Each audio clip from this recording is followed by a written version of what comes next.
Most people, to the untrained eye, are going to sit here and say that this owner starved her dogs. We're going to head up to that dog call right now. So we'll go out, we'll assess the situation. I mean, look at it. These dogs look like garbage. I mean, that's just not. Did you see there's bags of food there? She was very upset about losing all of her cats. She called me up a few times in tears. I need my photos. I need to be able to paint this picture for the judge so that he sees what I see.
Mic check, 1, 2, test, test, testing, 1, 2.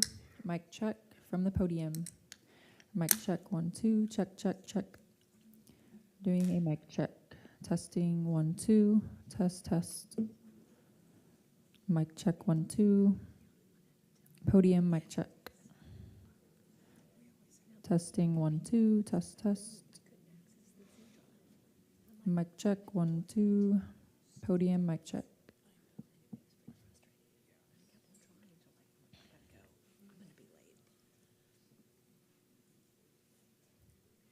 Test, test, test, 1, 2.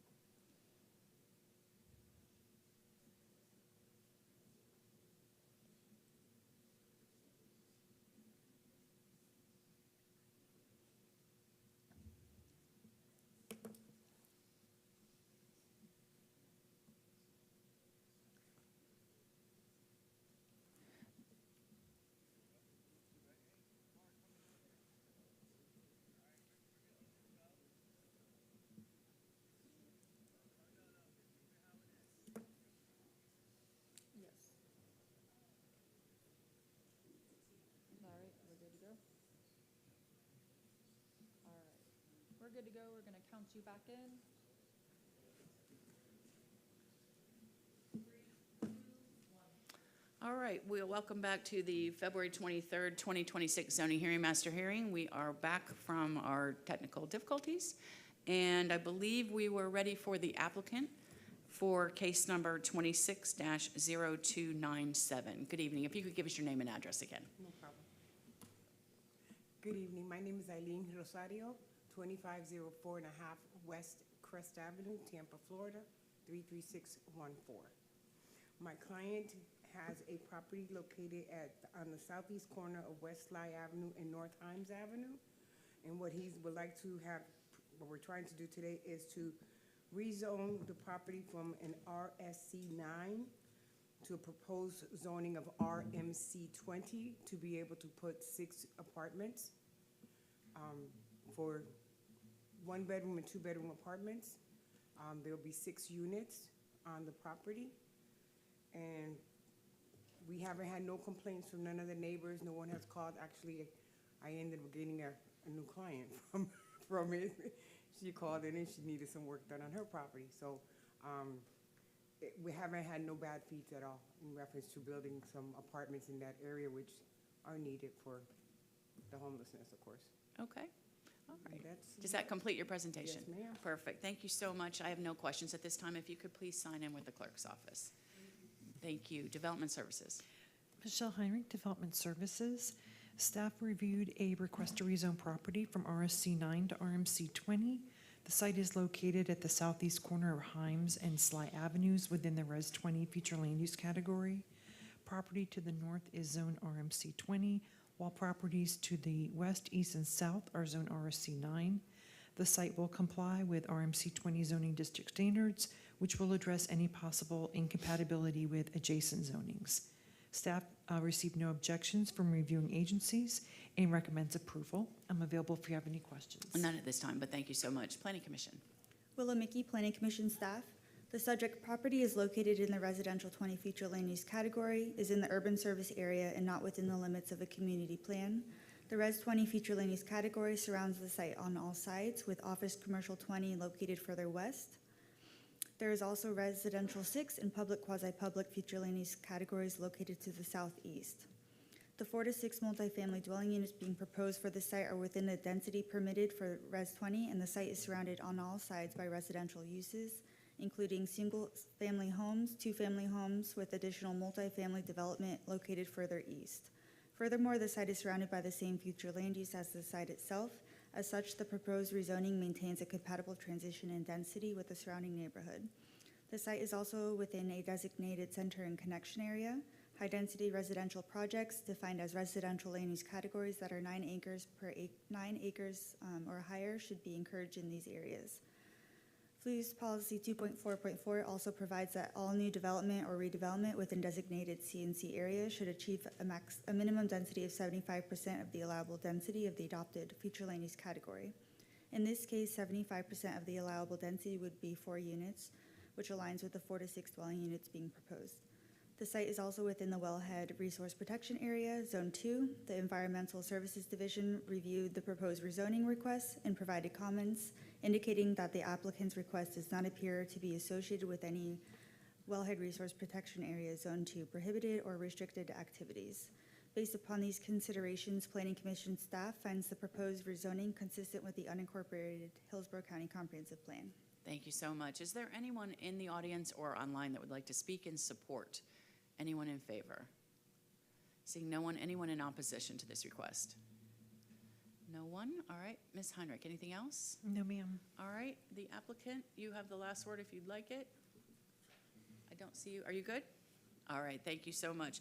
Then with that, we'll close rezoning 26-0297 and go to the next case.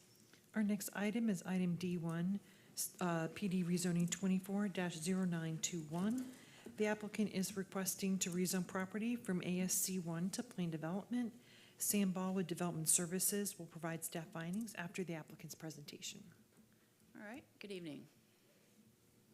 Yeah, is it on now? Good evening. My name is Isaac Turpin. I'm the owner of True Builders. My address is 4000 North Frontage Road, Plant City, Florida. It's 33565. We're excited to share our expansion plan with you. We're a home service company, and this is kind of vital to our company, our employees, and the customers that we serve. So excited to share it with you. I'll hand it off to my engineer. He's a lot smarter than me. So. Okay.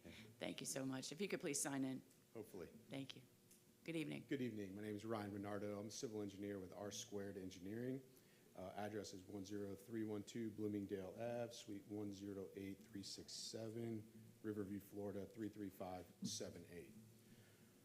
To start the presentation, just want to familiarize you with the project location. We're way out east on I-4 in the Plant City area, almost directly between County Line Road and Charlie Taylor Road, immediately north of the Interstate 4 frontage road. Just a quick aerial overview of the site, currently undeveloped. What's interesting about this property is immediately to the west, you'll see there's an existing PD that True Builders brought forth about 12 years ago for an exact same use, a contractor's office, which was approved 12 years ago. Future land use map for this area. Future land use is residential 1. General, immediate vicinity of the project is surrounded by residential 1.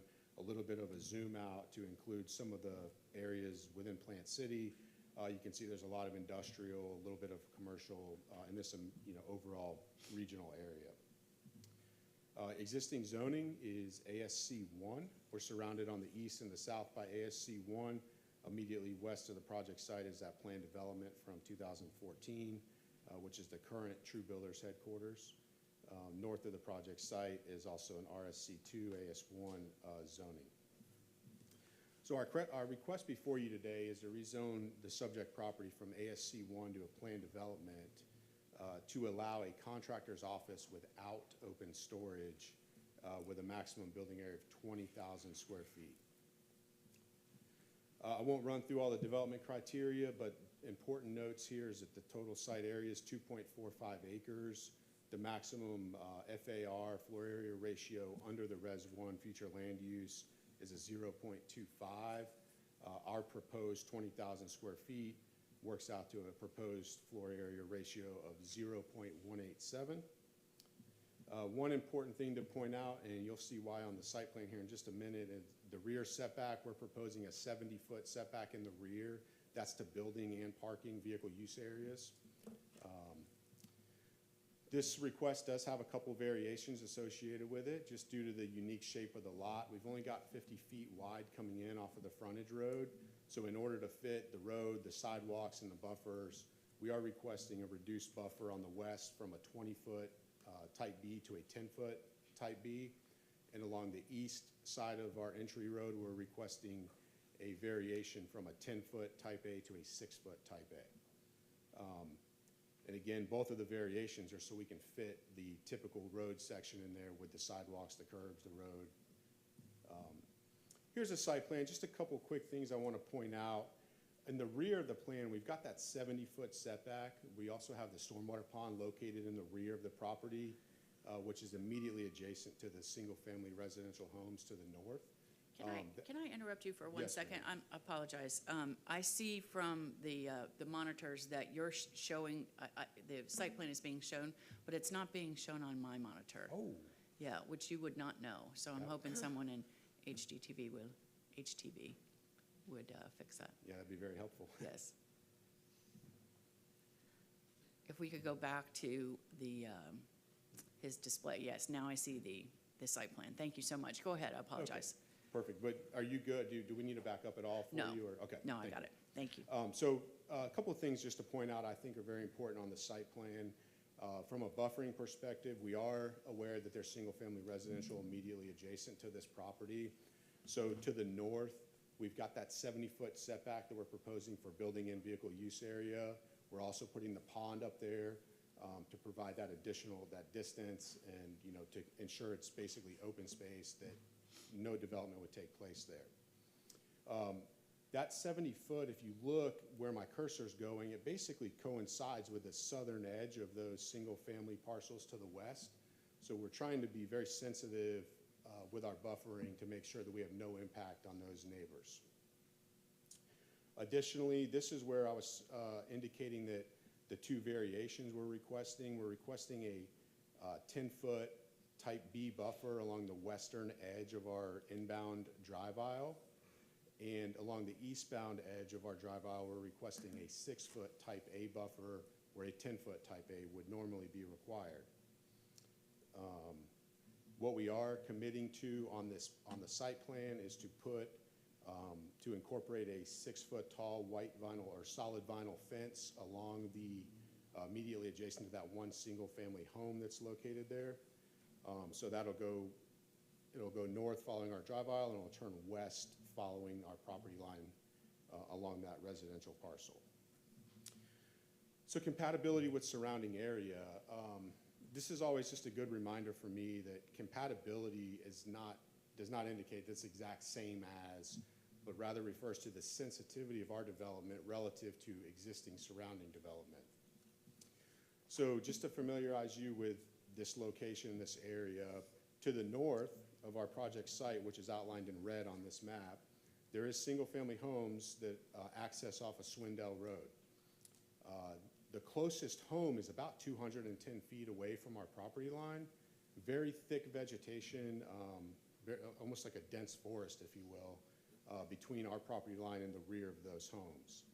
To the east is an existing church. It's roughly 22,000 square feet of church building.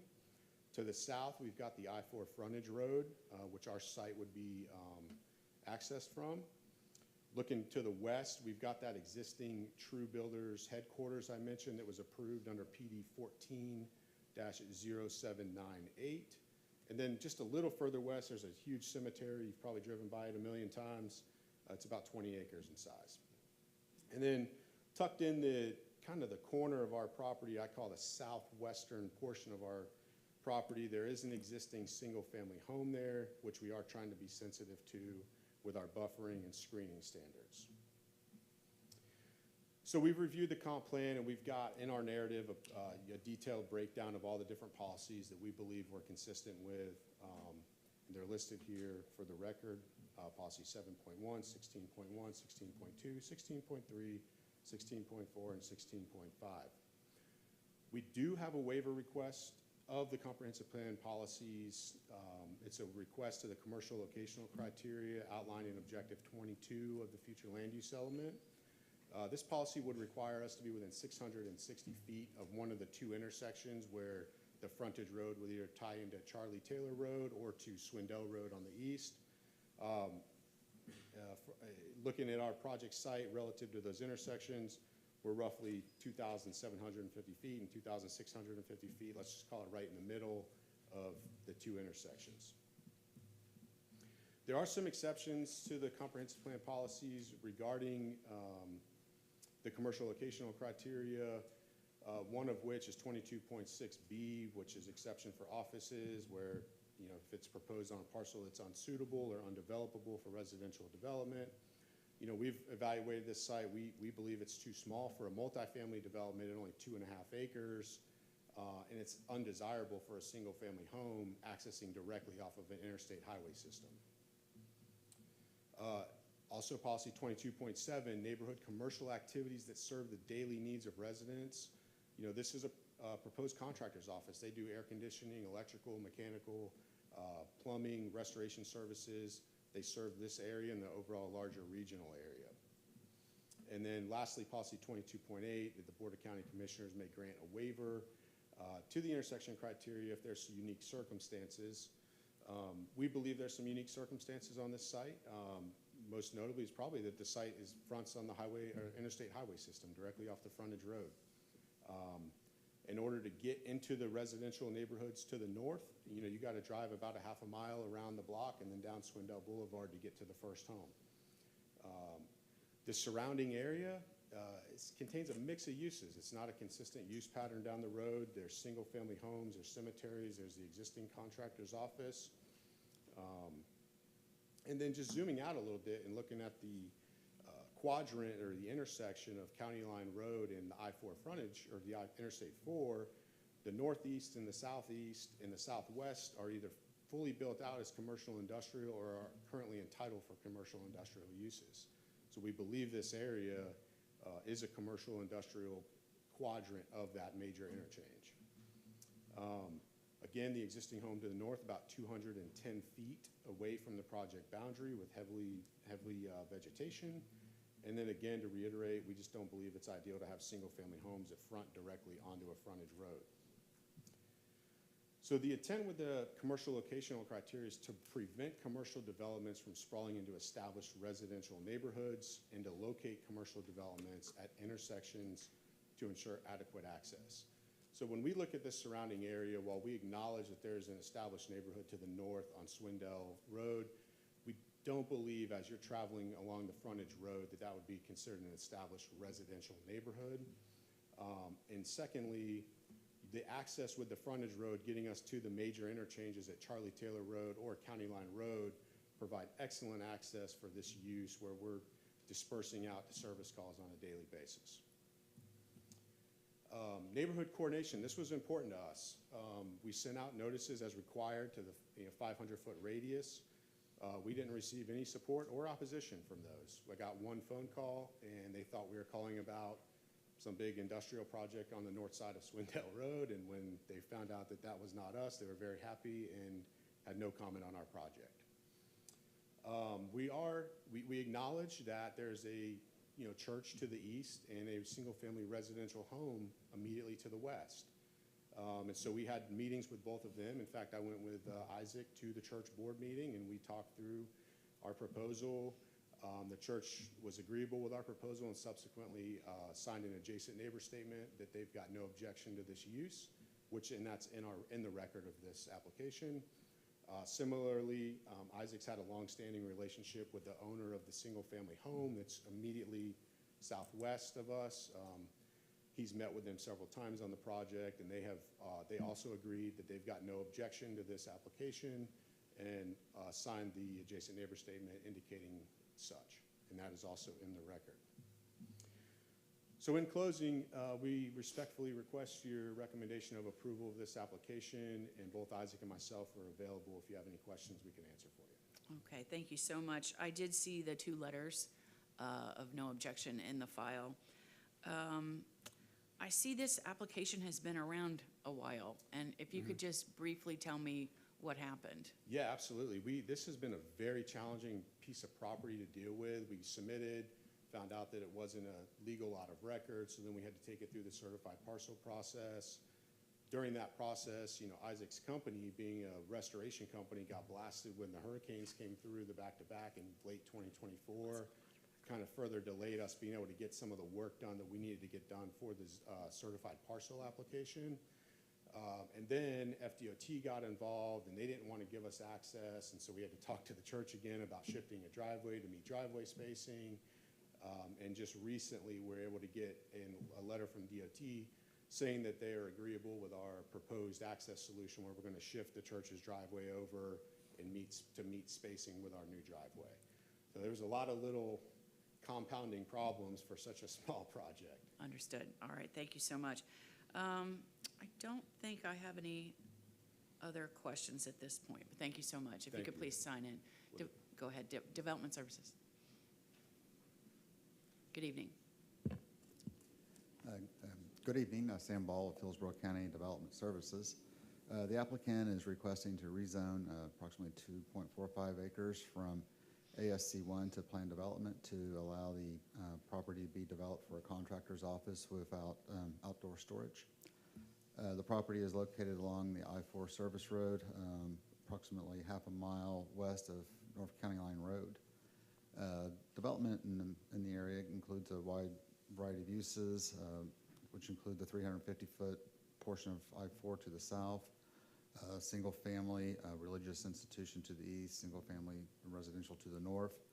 There are properties to the west, which are part of a 18.9-acre cemetery, a DOT stormwater pond, a single-family dwelling, and a contractor's office without open storage that's owned by the applicant.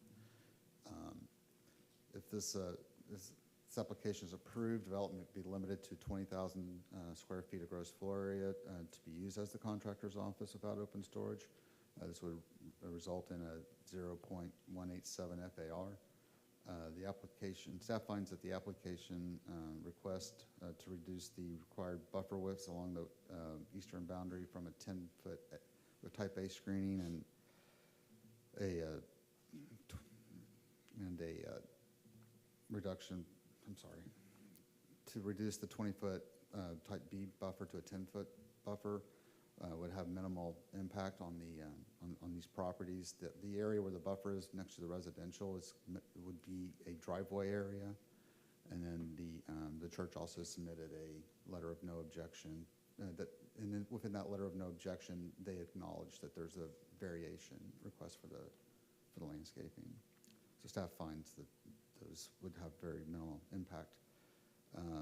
The required buffering screening along the south adjacent to the single-family house would still be provided. The residential properties to the north would be separated from the building envelope with a 20-foot type B screening, a stormwater pond, and a 70-foot setback. Additionally, the applicant owns the property that the applicant owns is located 8 feet to the west of the subject property, and they're approved for and developed for a contractor's office without open storage. Based on the surrounding zoning and development pattern, proposed uses, and development standards, staff finds the request approvable subject to conditions. That concludes my report. All right, thank you so much. No questions at this time. Thank you. Planning Commission. Willamicki Planning Commission staff. The subject property is located in the Residential 1 Future Land Use category, is in the rural area and not within the limits of a community plan. The intent of the Res 1 FLU category is to maintain rural character while permitting rural residential uses compatible with short-term agricultural activities. While certain rural-scale commercial, office, and multi-purpose projects may be considered, they must comply with applicable locational criteria and development regulations and demonstrate compatibility with surrounding uses. The proposed PV would introduce a more intensive commercial development pattern within an area not designated for that level of activity. This would allow uses that are not compatible with the established rural residential pattern and would incrementally increase non-residential development pressure within the rural area. The surrounding area consists primarily of single-family residential uses directly to the north and southwest, with public, quasi-public uses to the east and west. A church and cemetery are located to the east. The introduction of contractor offices and enclosed storage facilities, including associated vehicle activity and operational characteristics, would not maintain the prevailing rural residential character. While the applicant proposes a stormwater pond with buffering to reduce visual impacts, this measure does not resolve the fundamental incompatibility of introducing a non-residential, contractor-oriented use into a rural area intended for low-density residential and agricultural activities. The subject site does not meet commercial locational criteria. The subject site is approximately 2,800 feet from the closest qualifying intersection of Charlie Taylor Road and Frontage Road. A request to waive the commercial locational criteria pursuant to Future Land Use Element Policy 22.8 has been submitted, but staff recommend denial due to the intensity of uses adjacent to single-family residential uses. Based upon the above considerations and the following goals, objectives, and policies, Planning Commission staff finds the proposed plan development inconsistent with the unincorporated Hillsborough County Comprehensive Plan. Just a quick question, Ms. Mickey. Mr. Ball and the applicant's representative testified that this property owner owns a contractor's office approximately 8 feet from this property to the west. And I just wondered if you had any information. I presume that that property was similarly situated with not meeting locational criteria in the rural service area, and if you had any information about the zoning or permitting history of that.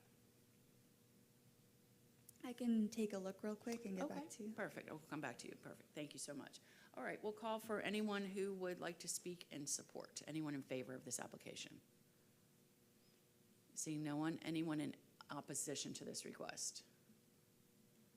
No one. All right, Ms. Heinrich, if you have, I'll ask you the same question, if you have any information on that property that is 8 feet away, that is owned by this property owner that they testified is also a contractor's office. Only what it's approved for. I don't have any information in regards to when it was rezoned, if there were any concerns raised. And that's a plan development. Perhaps the applicant will know, so. Sure. But that is a plan development, is that correct? I believe so. Okay. All right. Ms. Mickey, anything else? The light industrial property that's owned by the same owner is part of a rezoning from 2014. As far as commercial locational criteria, I can pull up the report for 2014 and try to find that. I don't have it offhand right now. Yeah, understood. All right, so we'll go back to the applicant for rebuttal, but I'll circle Okay. back and see if you have anything else. All right. You have 5 minutes for rebuttal. If you have any information regarding that other site and how it was permitted, I'd appreciate it. Yeah, absolutely. What I can definitely tell you off the top of my head is there was a recommendation from Planning Commission for consistency for that application with a recommendation to approve the commercial locational criteria waiver. That is part of that record. Okay. Couple things I just want to highlight from my presentation that I think are just important for this project. When you look at the commercial locational criteria waiver, and I know that this is probably the biggest sticking point with this, is that the intent with that is to keep commercial development from traveling through a residential neighborhood to get to commercial development. And when you look at this project and you look at access along North Frontage Road, there is no established residential neighborhood there. There's a couple sporadic houses, but it's mostly churches, the existing contractor's office, and a huge cemetery. Secondly, when we're looking at compatibility, that word sensitivity to your neighbors is very important in my opinion. We're 70 feet away from the closest residential properties to the north. We've put our stormwater pond up there, and we're doing what we can do to mitigate any potential impacts to those properties. Probably the most important is that there's no opposition from any neighbors on this. We met with the 2 neighbors that are the most affected by this application. Both of them have no objection, as evidenced by the letters that we submitted into the record. And finally, I'd like to just end by quoting directly from the Development Services staff report, section 5.1, compatibility. Staff finds that based on the existing zoning and development pattern in the area, the immediate proximity to Interstate 4 in the proposed development plan, that the proposed development will have minimal impact on the area. And we completely agree with that. We don't think this project's going to have any impact on the area, but what it's going to have is huge impact on this local business owner to be able to expand their business and further enhance their services in the Tampa Bay area and overall larger regional area. And with that, we'll end our presentation, and thank you for your consideration of this application. Thank you so much. I appreciate it. All right, Ms. Mickey, any information? The commercial locational criteria was requested and approved. I can read the statement from their staff report. Okay. The subject property does not meet commercial locational criteria. Future land use element policy 22.8 allows the Board of County Commissioners to consider waivers to locational criteria. As part of the application, a waiver to the criteria is being requested. As noted in the above section of the report, the subject property is in a unique location, and the proposed rezoning with the noted conditions would allow development compatible with the surrounding area, and Planning Commission staff recommends approval. I would have to look in to see what those specific conditions were for that site, but I believe that the conditions are the reasons for approval. In the unique location, Yeah. perhaps. All right, thank you so much for that information. I appreciate it. All right, then with that, we will close rezoning 24-0921 and go to the next case. Our next application is item D2, PD 25-0582. The applicant is requesting to rezone property from plain development to plain development. I've reviewed this for development services and will provide staff findings after the applicant's presentation. All right, good evening. Good evening, Colin Rice with the law firm of Boulder Lundy, 1000 West Cass. I have been sworn. I submitted a PowerPoint. I have the paper as well, if that's easier. Whatever you'd like. Let me see if they can pull up your PowerPoint. No. I'll just use paper. That's fine. Okay, that works for me too.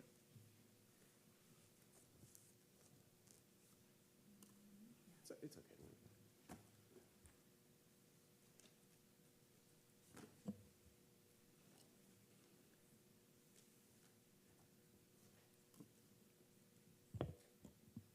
Okay, Colin Rice again for the record. Here for the applicant, Protect 34th Holdings LLC on rezoning application RZPD 250582.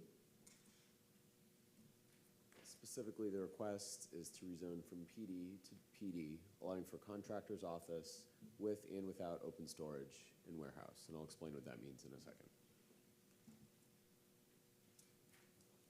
To orient you, we are abutting I-4 between Orient Road and MLK.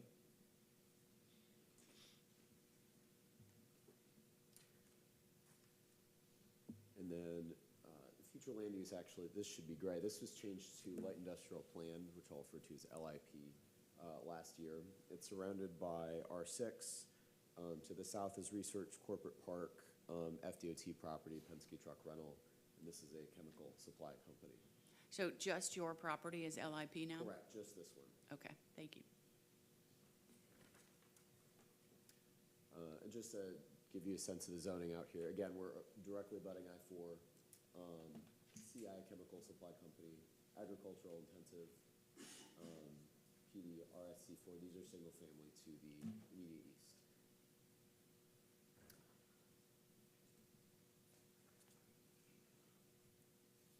All right, so zooming in, we're outlined in red. This is this is Protect, this is active contractor business occurring out here. This is an older PD from the early 90s that had allowed for a host of uses, including like Masonic Lodge, like an Elks Lodge kind of thing, and residential. And this triangle, as it crashes into I-4, has become less and less residentially friendly. So the ask tonight is to bring the P part of LIP to life with a carefully planned development for these uses. And so to that end, this is the site plan. This is the existing structure to remain, which is reflected in the proposal. The open storage is isolated purely here, so it is buffered between the existing building, the proposed new building, and the interstate highway. So well shielded from the residences here. We have a 30-foot type C landscape buffer proposed, and the building is biased to the west as well. The uses proposed for the new construction will total at 40,000 square feet, and they will consist of contractor's office and warehouse, and not to exceed the trip caps as submitted in all of our transportation applications. Access here to Chelsea, and heading to the east will bring you to Orient Road.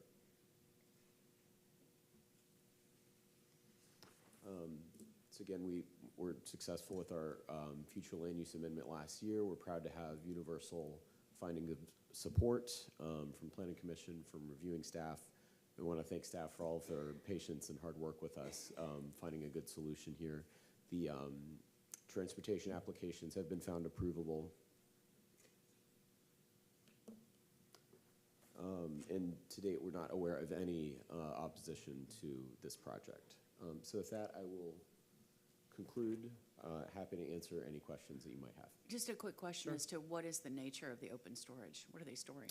So the current operator is going to remain, they do like roofing and solar and contracting business, so it's mostly for their large trucks and equipment, that sort of thing. I see. Okay, that was my only question. Okay. Thank you so All much. right, I thank you. appreciate it. Development Services. Michelle Heinrich, Development Services. As you heard, the applicant is requesting a rezoning from PD to PD to allow for a contractor's office with open storage, a contractor's office without open storage, and warehousing. Prior to this rezoning, the site's future land use category was changed to LIP. The site is located on the north side of Chelsea Street, directly south of I-4. The area consists of non-residential uses to the west and south and single-family residential to the east. To ensure compatibility, the applicant has limited the location of the open storage and will provide a 30-foot wide buffer with Type C screening along the east. No PD variations are requested. Staff received no objections from reviewing agencies and does recommend approval subject to proposed conditions. Thank you so much. Planning Commission. Willamette Planning Commission staff. The subject property is located in the light industrial plan future land use category, is in the urban service area, and is within the limits of the East Lake Orient Park Community Plan. The LIP category is potentially suitable for industrial activities, but are located outside of concentrated industrial designated areas or in areas where the need for a site plan would be beneficial to ensure land use compatibility. The proposed uses are compatible with the existing light and heavy commercial operations nearby, and there are adequate mitigation measures such as buffering and screening in place to minimize potential impacts on the adjacent residential properties. The applicant is proposing to orient the primary structure away from residential uses. To further mitigate potential impacts, a 30-foot buffer and Type C screening are provided along the eastern boundary, providing additional separation between the residential properties and the proposed development. Additionally, the open storage area is strategically located in the northwest portion of the site, positioned behind the existing contractor's office and the natural buffer provided by I-4 to the northwest. With these mitigation measures in place, and given that the proposed uses are consistent with the intent and allowable uses within the LIP future land use category, the request is compatible with the surrounding development and supports a transition between the residential and commercial uses in the area. The proposed uses support continued industrial and employment-related development, aligning with the community plan's long-term economic vision. Based upon the above considerations and the following goals, objectives, and policies, Planning Commission finds the proposed plan development consistent with the unincorporated Hillsborough County Comprehensive Plan, subject to the conditions proposed by Development Services Department. Thank you so much. I appreciate it. Is there anyone in the room that would like to speak in support? Anyone in favor? Seeing no one. Anyone in opposition to this request? No one. Ms. Heinrich? Anything Nothing else? further. All right. Mr. Rice, anything further? All right. Thank you so much. Then with that, we'll close rezoning 25-0582 and go to the next case. Our next application is item D3, Major Mod 25-1372. The applicant is requesting a major modification to PD 83-0173. Chris Graylenard has reviewed this for Development Services, and I will provide his staff findings tonight after the applicant's presentation. Thank you so much. Good evening. Good evening, Cammie Corbett with the law firm of Hill, Ward & Henderson. Subject property is located on Martin Luther King Boulevard. It's got a future land use category of UMU20. You can see the picture on the right is what's there now, which is an existing office building, and then also a hotel that's out front. You can see the surrounding zonings are a variety of different types. There's industrial both to the south and then to the west, and then we've got some PDs and some residential to the north on Chelsea Street. And we'll talk about what we're doing on Chelsea Street in a little bit. This is the area of modification, and this essentially plan, you can see we're already entitled for C3A and C1 commercial office uses, and we are asking for all M uses except heavy industrial uses, and it's subject to a trip cap, though. Setbacks are 50 feet on all sides, and the maximum height is 50 feet. On Chelsea Street is the one area of concern. There was concern from the Planning Commission about truck access onto Chelsea Street because it's a local street. Through this application, we have conditions that we cannot have access onto Chelsea Street for trucks, And we are also reducing the number of access points on Chelsea from 3 that are existing and in the new or in the existing option A, and reducing those to 2. And you can see from the site plan, they align with project boundaries, or I'm sorry, driveways on the north side. Staff has found it consistent for a variety of reasons, and Planning Commission has found it consistent and compatible, and we would respectfully request your approval. And then I do have housekeeping, unless you have any questions first. I do have questions, but if you want to do your housekeeping, we can go that way. Okay. No, questions first. Okay, all right. I just want to confirm for the record that option B doesn't propose to add the C3A and C1 uses. It Correct. takes those out and is replaced with M except Yes. for heavy industrial. Correct. Okay, That's all right. exactly right. C3A and C1 go back to my recollection as a 1976 zoning code. Yes. Any contemplation of updating those categories to something that's used today? It's not something that was discussed with staff, and since we really just were gonna leave what was already approved and didn't want to get into a whole discussion about what might be able to be developed or what might be redeveloped, we just thought it was best to just leave it as is. Okay. To And preserve the option. So as far as you know, there's no intent to redevelop this under that C3A, C1 Correct. zoning The district? intent was to get this zoned for an industrial use, warehousing, light industrial uses. And protect your use with leaving an option with what you have Correct. currently? Okay, and then finally, the option B site plan shows a height of 40 feet on the notes. Is that one of your housekeeping issues? Yes. Ah. So it has a proposed and a maximum on the site plan. We're not sure why the 40 feet was included. The maximum is 50 feet, and that's what we're asking for, and that's what's in the conditions. Okay, all So, right. yes, that is in my. That was the end of my questions. One more housekeeping related to the plan, Michelle. On this page, this arrow that is on the area to be modified is pointing at the wrong parcel. It's the triangle parcel that's shaded, so that should be corrected prior to certification as well. And then I also provided Ms. Heinrichs with some reorganization of the conditions relating specifically to what's allowed in option A and which option B, just to clean it up. And then we also modified a condition regarding the requirement to potentially install a traffic light at MLK. We added language that allows us to, gives us an out if DOT denies it. And so we retained it for both options. We just reworded it, and we provided that wording to staff. And Michael Yates has spoken with Michael Williams about that change, and I think Richard Perez indicated to Michelle this evening that it was okay, he was okay with him. So those conditions, and then one more cleanup in addition to that, Michelle. Condition 8 of the staff report leaves in the 90 days of approval language from a PRS, where we submit our certified plan 90 days from the date of the board approval. Here, we're going to do our certified plan before the board date. Okay. I didn't have anything further. Okay, I don't either. Okay, thanks so much. I appreciate it. Don't forget to sign it. All right, we will go to Development Services. Michelle Henry, Development Services. Staff reviewed a major modification request to PD 83-0173, which requests a second development option. The PD is currently approved for industrial and commercial uses at a maximum FAR of 0.22. If approved, this major modification will allow M zoning district uses at an FAR of 0.27. The site is located on the north side of Dr. Martin Luther King Boulevard, northwest of I-4 in the UMU future land use category. The surrounding area is developed with residential and non-residential uses. As the applicant stated, to ensure compatibility with the residential found to the north, the applicant proposes a 30-foot wide buffer with type C screening, limited access points, and access to be limited to domestic cars. Staff received no objections from reviewing agencies and does recommend approval subject to proposed conditions. I'm available if you have any questions. None at this time. Thank you so much. Planning Commission. Willamette Planning Commission staff. The subject property is located in the urban mixed-use 20 future land use category, is in the urban service area, and is within the limits of the East Lake Orient Park Community Plan. Given the established commercial and industrial development pattern, the proposed major modification is compatible with the surrounding area and maintains the prevailing neighborhood character. Policy 4.8.1 states that high-intensity non-residential development shall be located external to emerging and established residential neighborhoods and access on arterial or collector roadways.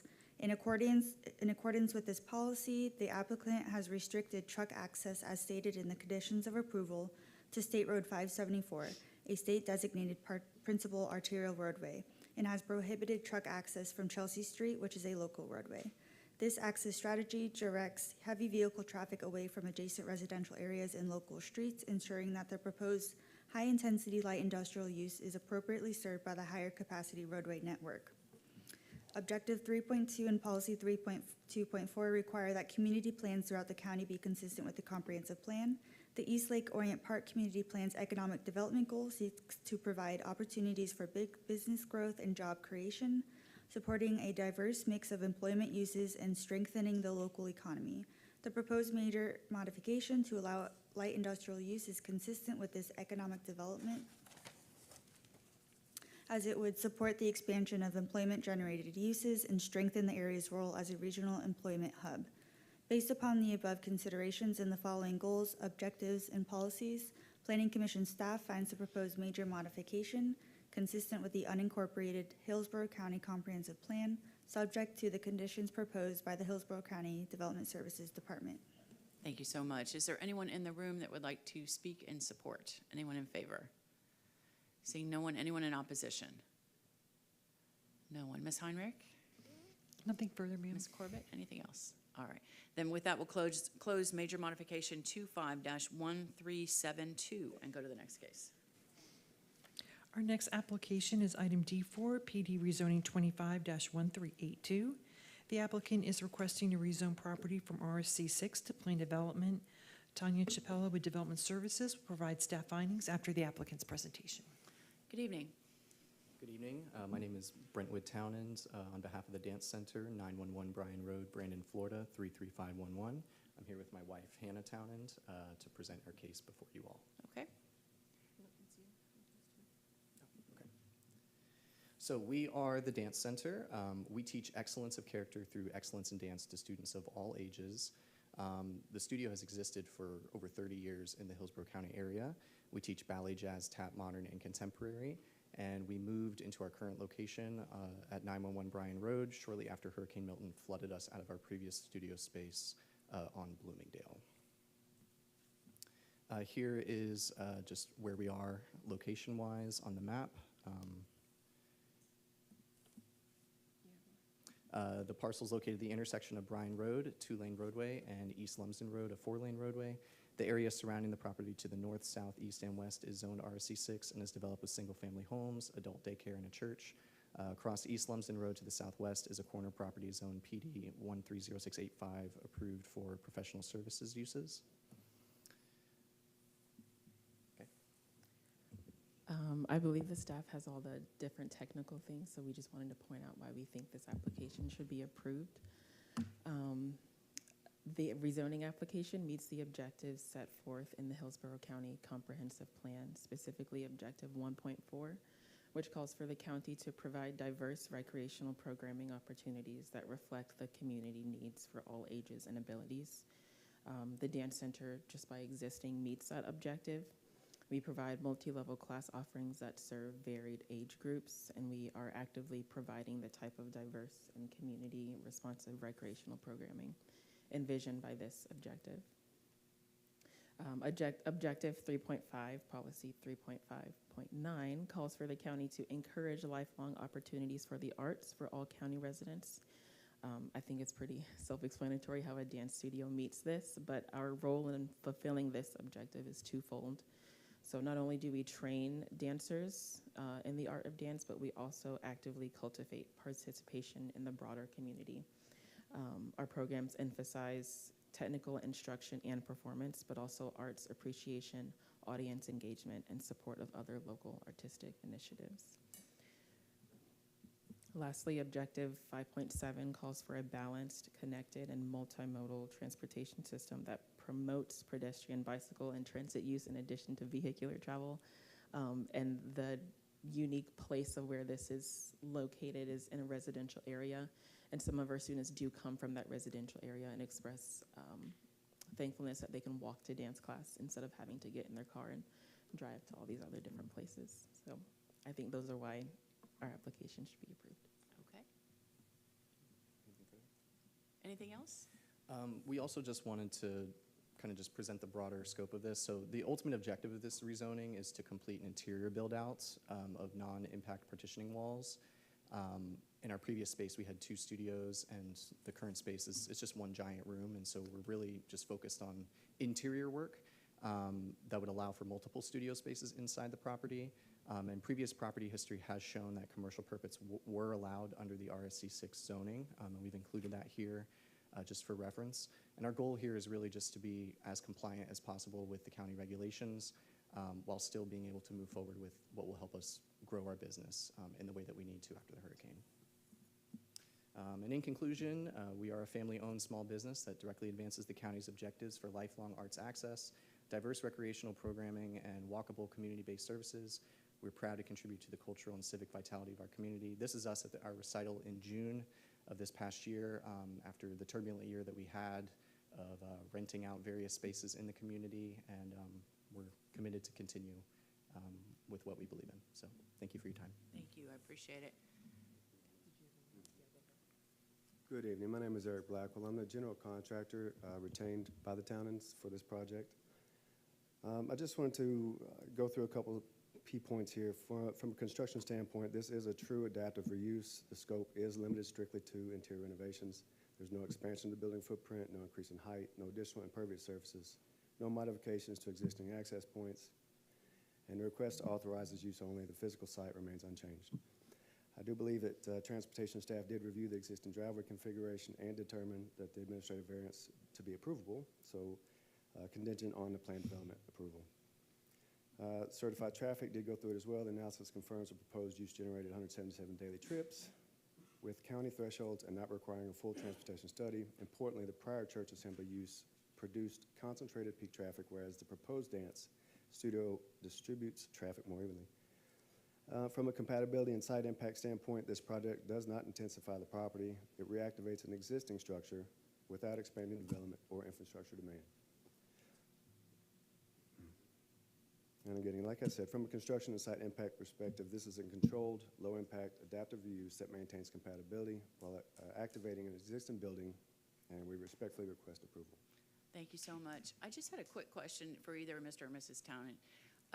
The proposed zoning conditions that the staff has helped draft for this plan development, number 1 talks about it gives the specific square footage for your use, and then it talks about a general indoor/outdoor recreational use, and I wondered if you had any intent to have an outdoor component to this studio. No. Okay, that was my only question. Thank you so much. Sir, if you could please sign in as well, I appreciate it. Yes, Development Thank you. Services. Thank you all. Good evening. Good evening. Tanya Chapela, Development Services. The subject property is currently zoned RS6, which permits single-family residential uses. The applicant is requesting a planned development to allow a neighborhood-scale dance studio. The proposed development is compatible with the surrounding RS6 districts in terms of size, height, and intensity.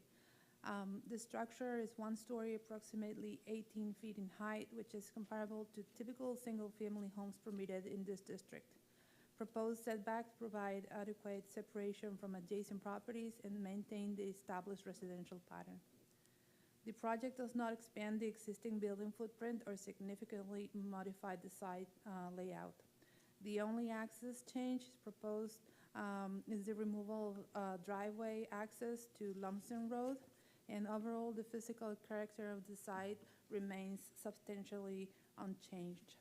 The proposed use is compatible with surrounding development, including a church to the west, an adult daycare facility to the north, and a professional office, Zone PD, to the southwest.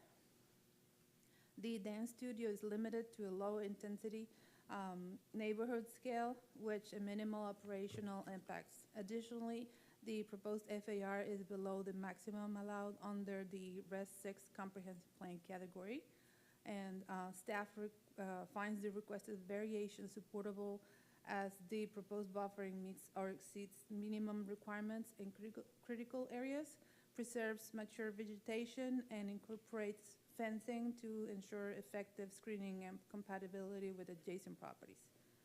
Staff finds the request compatible with the surrounding development pattern and recommends approval subject to conditions. Just one quick question, Ms. Chappella. In reading the staff report, I could track all of the PD variation requests. I just couldn't determine for that variation to the east, where they're required to have a 20-foot type B buffer, what it goes to. What is the variation request for the east only?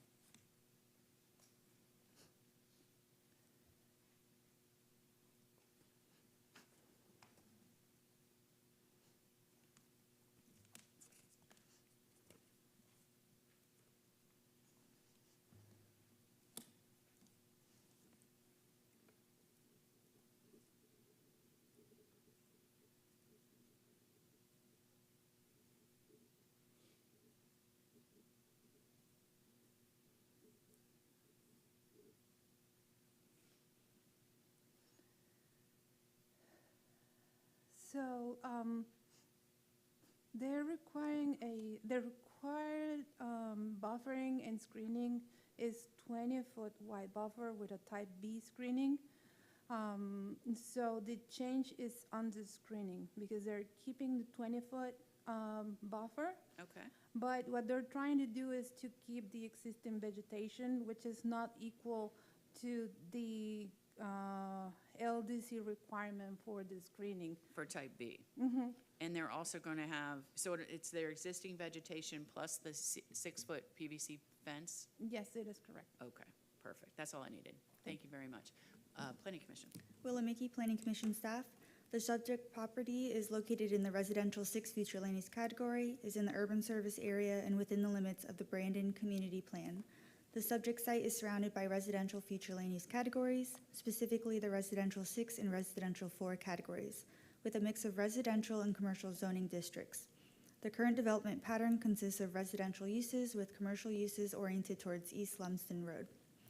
The proposed buffering and screening consists of a fence and a 20-foot buffer along the north and east boundaries adjacent to single-family uses. The proposed rezoning is consistent with the future land use section objectives and policies related to compatibility and neighborhood protection. The Brandon Community Plan delineates areas that are defined as character districts. The subject site is located within the suburban character district, which under Goal 6 is defined as a primarily residential area of single-family detached homes with side and perimeter yards on 1/4 acre or less. Mixed use is usually confined to certain intersection locations. Goal 5 of the community plan seeks to provide recreational and cultural resources needed to support a family-friendly community. The addition of a ballet dance studio increases the recreational opportunities to the adjacent residential communities by providing a low-impact recreational use within the established community. Based upon the above considerations and the following goals, objectives, and policies, Planning Commission staff finds the proposed plan development consistent with the unincorporated Hillsborough County Comprehensive Plan, subject to the conditions proposed by the Development Services Department. Thank you so much. I appreciate it. Is there anyone in the room that would like to speak in support? Anyone in favor? Yes, sir. While you're coming up, is there anyone else that would like to speak in support? Yes, if you could go ahead and come forward now. If whoever wants to speak, if you could line up. Is there only one additional person? Is that right? Okay. Then Allison, we'll do 7.5 minutes apiece because it's 15 minutes total. So if you could start by giving us your name and address.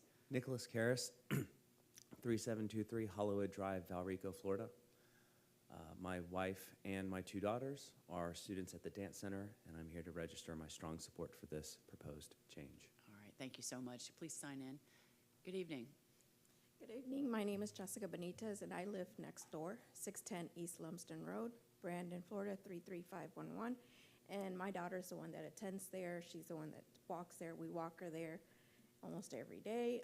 So we are in favor, and we support them. All right, thank you for coming down. I appreciate it. Don't forget to sign in.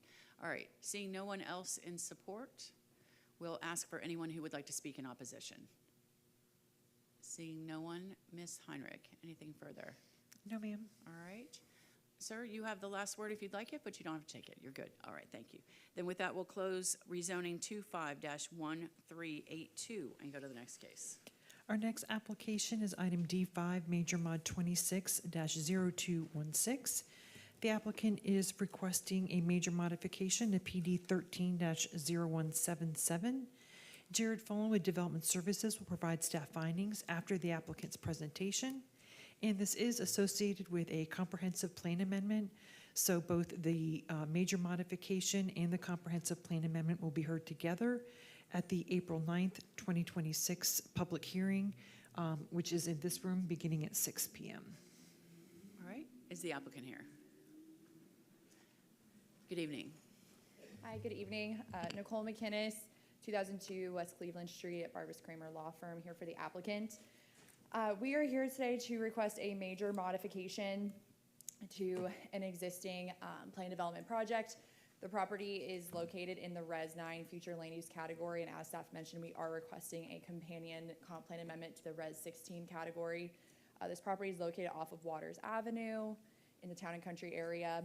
It's within the urban service area, and it's about 45.5 acres.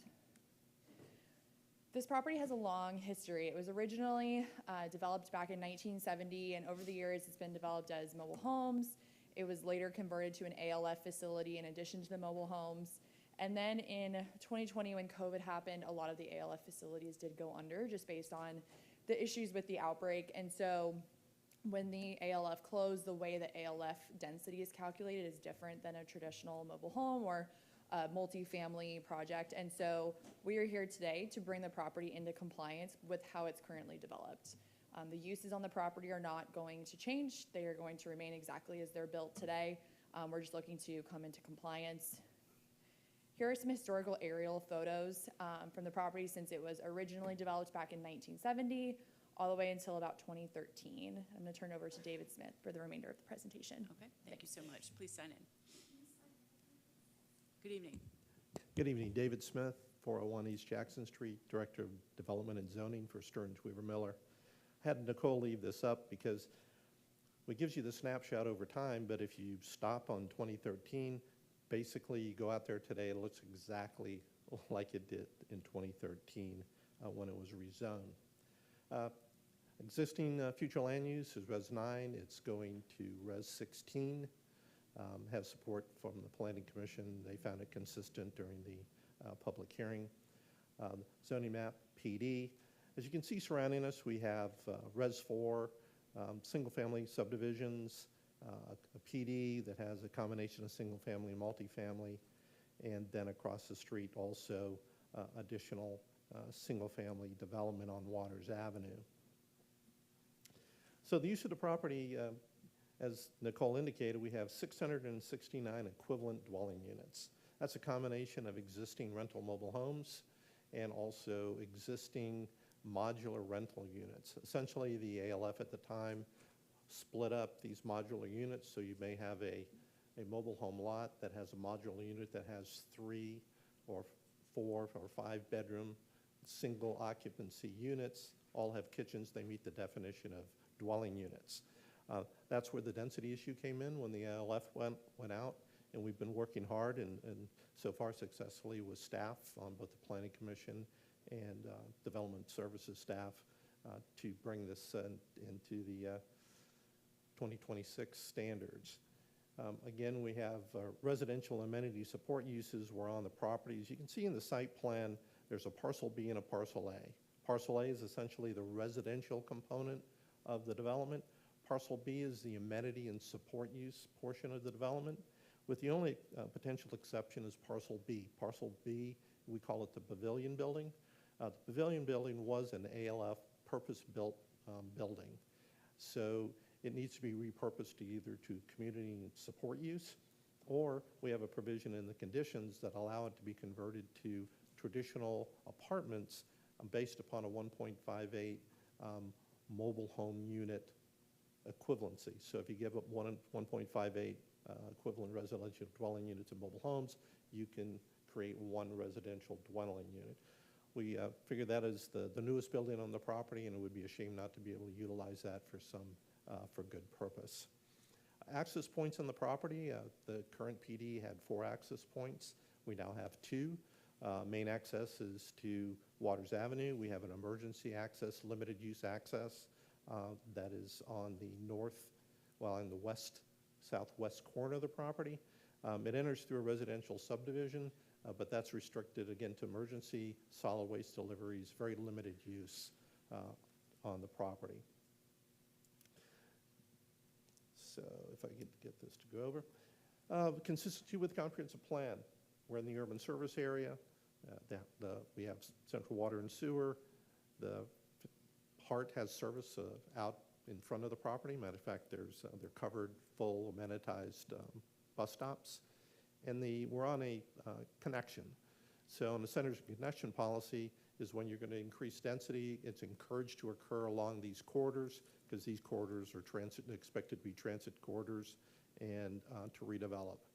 We could have used the density bump up policy, but we felt it was more appropriate to utilize an actual comp plan amendment, and that has been supported by staff. Again, when we're looking at this, the Town and Country expected this to be a residential area and corridor. We're consistent with that vision. We are conforming this property to the existing comp plan and code, and that it allows these mobile home uses and modular rental residential uses to continue. And the most important part, it doesn't require anybody to move out due to the density reduction that would have resulted if we stayed under the current comp plan category. We have a slide in there regarding transportation. That's just out of the traffic report by the staff.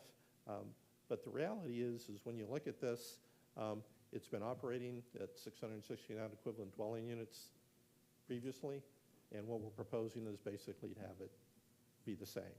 So the reality is you're not going to see any difference in actual traffic coming out of this property with the change. With that, I'll let Nicole close. Okay. Nicole McInnes again for the record. We did have a community meeting where residents of the existing community as well as surrounding residents were able to come and attend, ask questions about what we were doing with this very unique request of we're not changing anything on the property. We're just coming into conformance. We, as you can expect, got a lot of questions about that, but it did address their concerns through this community meeting. We do have staff recommendations of consistency and a recommendation of approval from both Planning Commission staff as well as Hillsborough County staff. They did not have any compatibility concerns with the proposed project, and staff is also recommending approval of the comp plan amendment. And our team is here if you have any questions. I do have a couple. Yep. First, I think Mr. Smith just confirmed this, but I just wanted to verify for the record. It's 669 units total. And if those units in the pavilion are converted, then you have to show you've reduced a modular or mobile home unit So equivalently. Right, it's the equivalent. So if we did that conversion, there would actually be less than 669 dwelling units physically in the property, but overall, because of the way they're developed, they would be 669 would be the cap. Okay. So we may end up with 26 or 30, individual units, but when you do the trade-off, all we're doing is taking those units out and trading them out Understood. on Okay. an equivalency basis. Next question. What are the setback standards for parcel A for those units? So parcel A, we have 10 foot all the way around the perimeter. We're recognizing the existing standards that were put in place for this property. And so it's really an as-is, and the only place that there's a change is they had a variance that was granted for a structure that was built in the amenity area, and that one is at 5 feet. Okay. So. And where is that stated? I don't see it in the conditions. It's in the development standards on the site plan. There's a table on the site plan? All right. Okay, so if you take a unit out, you replace a mobile home for another mobile home, then there's somewhere for someone in the building department to go and look and make sure that that setback and so forth is adhered to. Right. Those are set forth in the development standards on the site plan. I think Development Service can also answer that question, but I will. the way we've worked with them is that all these are really mobile home spaces that have been established. They had those minimum setbacks and standards established. So the trade out of those would still subject them to the same standards that they had been in the original condition. Okay. And then my last question is, on parcel B, could you build, I don't see this in the conditions as being contemplated, maybe you don't expect to do this, but could you build multifamily if you tore the pavilion building down? It's not provided for in the conditions as we've stated, as they're stated now, because there's some modular units, there were old ALF units that could be repurposed for amenity or residential support uses. There's some more firm structural buildings that are put in place that have the office and some of the old communal dining area. Those are all going to be used for amenity or support purposes. The pavilion building is the only one we have a trade-off for. And there's no proposal to, in your reading of these conditions for your client, there's no contemplation that the pavilion building will be torn down or repurposed other than how you've described it? Right. The only building in that entire area that could be repurposed for residential is the pavilion, and the pavilion is the newest building out of all of them. Okay, that was it. Thank you so much. I appreciate it. Development Services. Good evening. Good evening, Jared Fallon with Development Services. So this is a request to modify PD 13-0377 in order to redefine the uses on the property. The property was developed as a mobile home modular home park, but was defined as a community residential home use or assisted living facility. With this modification, the applicant is seeking to remove the status of the property as a community residential home and change it to a standard single-family use. With this change, the weighted density was calculated, was revised, and a number of maximum dwelling units was established, which will be 669 units. This places the proposed density at 14.99 dwelling units per acre. To allow this, a comprehensive plan amendment was submitted to change the future land use category from Res 9 to Res 16. The amendment case number is CPA 2534. The site plan is divided into 3 parcels. Parcel A contains the majority of the residential and is mostly fully developed. This parcel will continue to allow mobile homes or modular homes. A church is also located on this parcel and is proposed to remain. Parcel B contains non-residential and residential structures. Proposed uses include utilizing these structures for residential support and amenity uses, as well as multifamily as an option to be developed within the structure labeled pavilion. Parcel C is a small parcel that is only utilized for ingress and egress into the property. So the property is essentially going from one residential use to another, and the area around the site is predominantly single family. Multifamily is not new to the conditions as it is currently allowed in Parcel B, and with it being contained within an existing structure, we have no issues with it. Development Services is supporting the application and find it approvable, subject to the proposed conditions and approval of the comprehensive plan amendment running concurrently with this application. Just a quick question. I get notice prior to this hearing of revised staff reports in my preparation, and I had notice of one, but I don't see it. Is there a revised staff report? I forgot. Okay. There was changes to the transportation. I believe that was the only change. I think that was the only, but I can maybe go upstairs and print some out. I'll see it in optics. So okay, yeah, it's in a optics part of right the now. record. Apologize for that. All right, that's okay. Just wanted to clarify. Thank you so much. Planning Commission. Willamette Planning Commission staff. The subject property is in the urban service area and within the limits of the Town and Country Community Plan. The site is designated as Residential 9 on the future land use map. However, there is a pending comprehensive plan map amendment, HCCPA 25-34, to change a portion of the site's designation to Residential 16. The requested major modification is concurrent with and dependent upon approval of that amendment, and the analysis of this request is based on the pending Res 16 designation. The surrounding area includes a mix of single-family residential, multifamily residential, light commercial, and public quasi-public uses. Collectively, this development pattern demonstrates that the existing mobile home community is compatible with the surrounding mix of residential and supporting commercial uses, consistent with future land use section objective 1.1 and policy 3.1.3. The surrounding properties are residential in character, creating a logical transition among residential density categories. Higher density categories such as Res 12 and Residential 20 Further demonstrate that the proposed designation is consistent with the broader development pattern in the area. Based upon the above considerations and the following goals, objectives, and policies, Planning Commission staff finds the proposed major modification consistent with the unincorporated Hillsborough County Comprehensive Plan, subject to the conditions proposed by Development Services Department. Thank you so much. Is there anyone in the room that would like to speak in support? Anyone in favor? Seeing no one, anyone in opposition to this request? No one. Ms. Heinrich, anything further? Nothing further, other than I believe Jared was correct. The changes were to update some transportation items, and everything is in optics. Okay, perfect. I'll review it. Thank you so much. So we'll go back to the applicant if you'd like to add anything.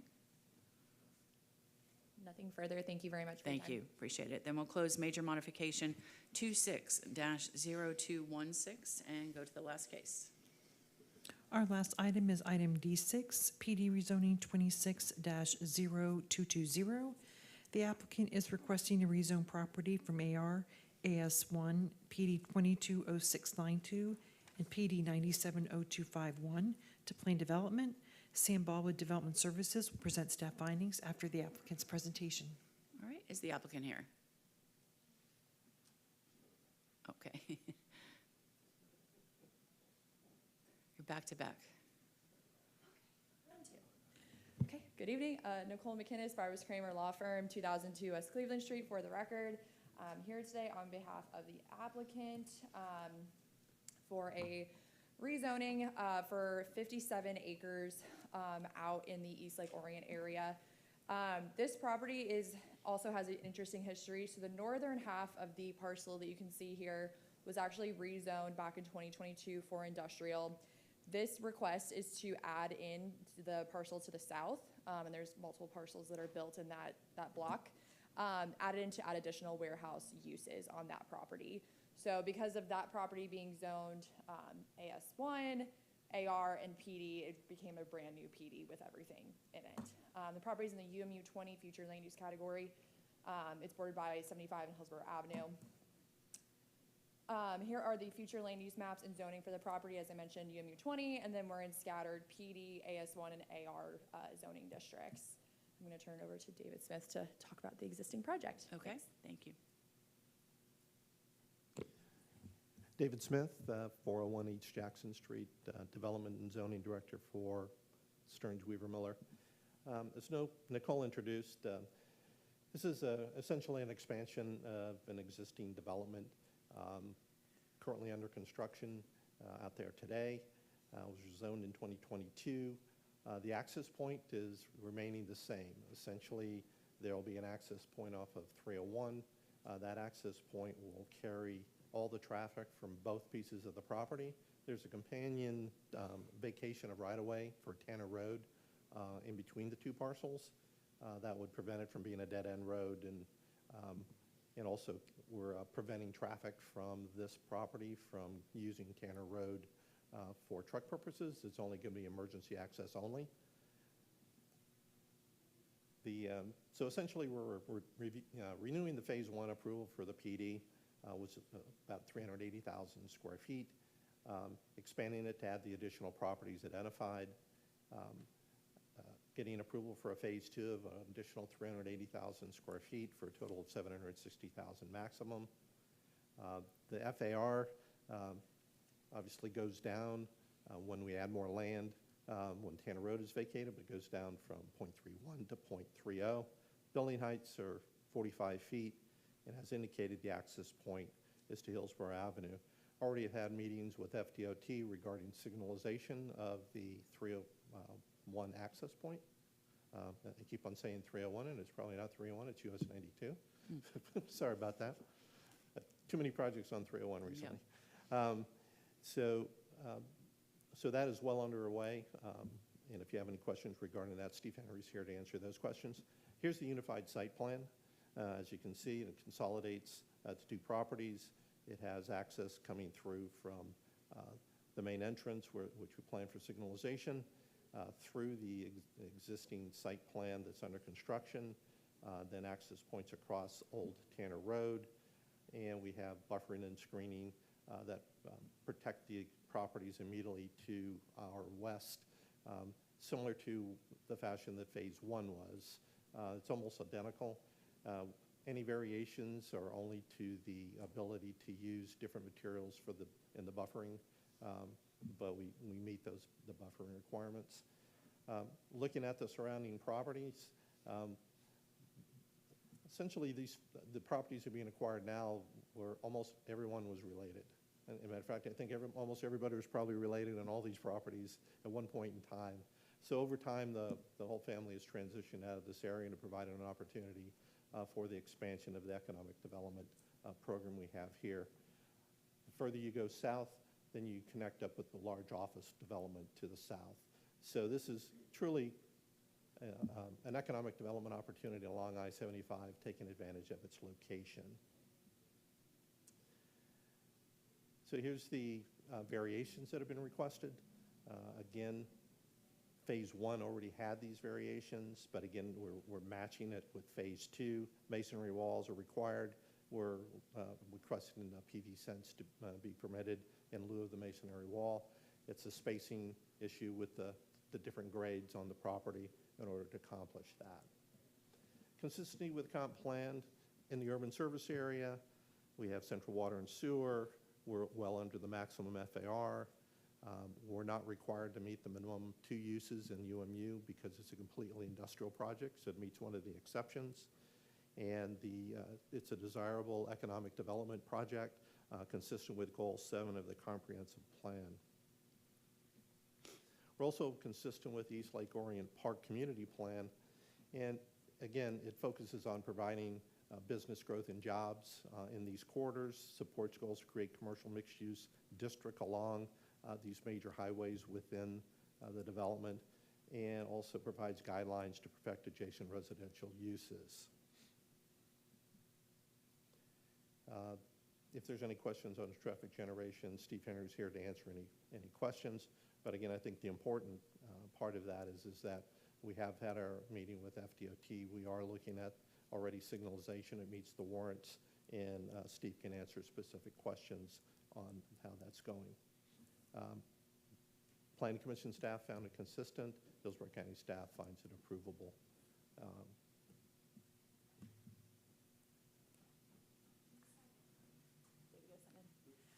That's it. We're available if you have any questions. Thank you so much. A couple quick questions. Yep. Just to confirm, so Phase 1 is the existing PD 220692. Yes. That's Phase 1. Yep, that's And then, is it fair to say Phase 2 is a mirror of those uses that are already permitted in Phase 1? Yep, exactly. We're just adding in additional buildings.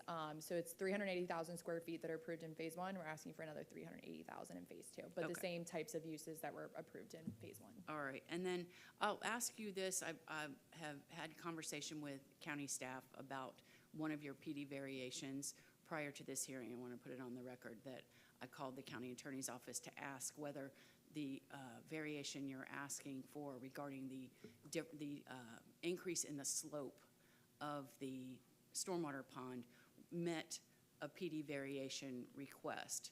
Because in my mind, that was a technical issue that required an expertise of a drainage engineer, similar to how people get transportation administrative variances by the county engineer. It seemed similar in my mind, and whether that was applicable. So I made a phone call today to the county attorney's office to ask, and they have, and I'll let them speak for this, but they have said yes, that was, as you know, that was something that was approved under the 2022 PD, which doesn't mean that we do that forever, but they have opined that, yes, that can be a request as a part of your rezoning, that you can ask for that similarly. So I'll ask staff specific questions about that, but I wanted to get it on the record to know, in the full interest of disclosure, that I had a conversation with them about whether it qualified to be a PD variation or not. So that's that. Thank you. I appreciate it. All right, development services. Good evening, Sam Ball of Hillsborough County Development Services.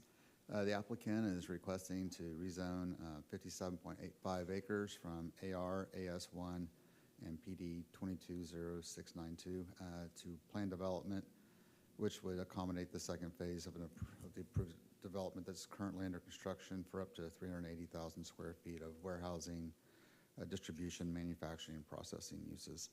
The development is located at the southwest corner of East Hillsborough Avenue and Interstate 75, which is approximately 1/3 mile south of the I-4-I-75 intersection. This application includes 2 variation requests and is related to a right-of-way vacation application for the portion of Tanner Road within the development. The uses in the immediate vicinity are a mix of residential, office, and commercial. The adjoining properties to the west are developed for a mobile home and RV park, a single-family, multifamily, auto repair and service, and vacant land. The property to the south is developed for a corporate office. The interstate right-of-way butts the eastern boundary with widths that vary from 431 to 677 feet. And the properties to the north of East Hillsborough Avenue are developed as a propane gas supply company, a memorial park, and a mixed-use site with residential and commercial activities. If this application is approved, the development of the project would be limited to no more than 760,000 square feet of gross floor area. The allowable uses would be restricted to warehousing with or without distribution, wholesale distribution, manufacturing, processing, production, and professional services. Including the right-of-way vacation, the development would have a floor area ratio of 0.3. The application includes variations for the PVC fence in lieu of the masonry wall and increase to allowable slope of the stormwater pond within a buffer. These variations would apply to the western boundary of the property where the site adjoins the residential properties to the west in Phase 1 and undeveloped AR zone property in Phase 2. Due to the 30-foot buffer, Type C screening, additional built-in, and the allowance of passenger vehicle parking only, staff finds the use of the 6-foot tall PV fence would provide adequate screening between the proposed development and the residential properties and that the increased slope within the buffer would have minimal impact on the neighboring properties. Traffic from the development would also be limited to 3,686 gross average daily trips, 289 AM peak hour trips, 274 PM peak hour trips. Direct access to Tanner Road would be also restricted to emergency ingress and egress, except for emergency access. Access would be restricted to East Hillsborough Avenue and routed away from the neighboring residential properties. Based on the surrounding zoning and development pattern, proposed uses and development standards, and staff finds this request approvable subject to conditions. That concludes my presentation. Thank you so much. I'll just, I think this is the opportunity to talk about that question I had for, that we talked about with the PD variation for the slope, the increase in slope. And if you want to, Mr. Ball or Ms. Heinrich, comment on the, how it meets the definition of a PD variation. Sure, Michelle Heinrich, Development Services. Primarily, it gets to the buffer because in the definition of buffer, that explains what is and is not allowed to be in the buffer. And one of those items that's not permitted in the buffer is stormwater ponds of a certain slope.